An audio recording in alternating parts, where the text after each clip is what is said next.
still standing there. This, again, this is the area just to the northwest, and that's Grass Valley Lake right in the center of your picture. And the country club, you can see the golf course kind of stretching out there to the left. We'll now move up into that neighborhood that we were talking about. Brentwood Drive curves around on the top of that lake and then runs off to the north, off to the right of your picture. That neighborhood is all the area to the west of Brentwood Drive.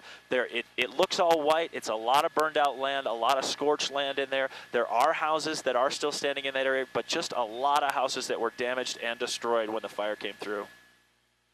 Little tiny sections in that neighborhood, like you see those 3 or 4, right? Yeah, 3 or 4 houses that would be maybe curved around the streets a couple blocks up from Brentwood Drive and toward the mountain, but it looks like it was sort of evenly through there. That entire neighborhood has houses here, houses there. There aren't any parts on the hill behind it that are safe, correct?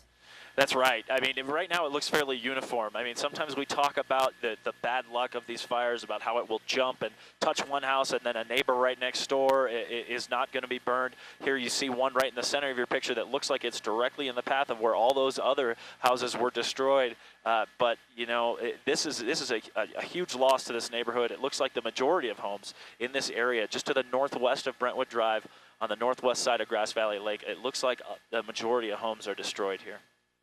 It's so tough to see, Justin. And Jennifer was alluding to this. We're seeing one particular spot. When you talk about what we've learned is that roughly 250 homes have burned in the Lake Arrowhead area. Would you say, and I know you can't speak to specifics on this, but if you were looking at where the majority of those homes have clearly been lost, does this appear to be ground zero?